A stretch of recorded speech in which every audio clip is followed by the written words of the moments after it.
LSM Garuda Indonesia Perkasa dan Ormas Gercin soroti dugaan proyek siluman dan abaikan K3.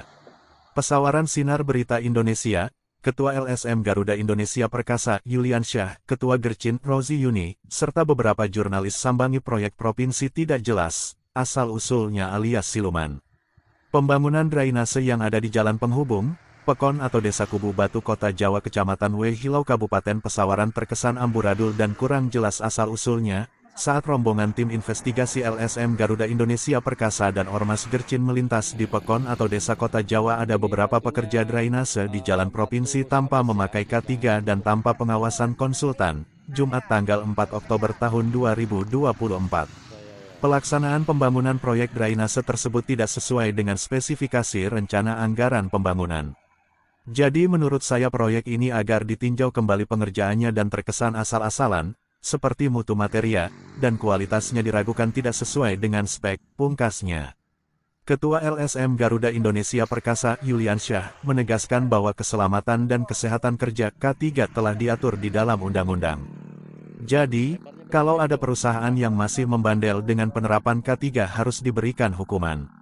Sepengetahuan saya K3 itu ada di Undang-Undang Jasa Konstruksi, Undang-Undang Nomor 13 Tahun 2003 tentang Ketenagakerjaan dan Undang-Undang UU Nomor 1 Tahun 1970 tentang K3, urainya. Bagi perusahaan yang lalai soal K3 bisa dikenai sanksi administrasi, sanksi teguran hingga sanksi pidana seperti yang diamanatkan dalam undang-undang yang berlaku, imbu Ketua LSM Garuda Indonesia Perkasa. Di sisi lain, dinas terkait selaku pihak penyedia proyek sekaligus pengawas terkesan tutup mata.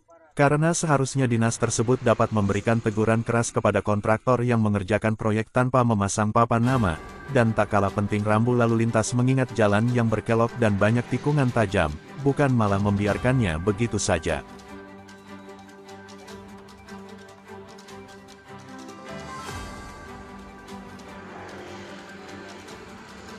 Ketua Ormas Gercin pada saat itu, mempertanyakan tentang volume bangunan.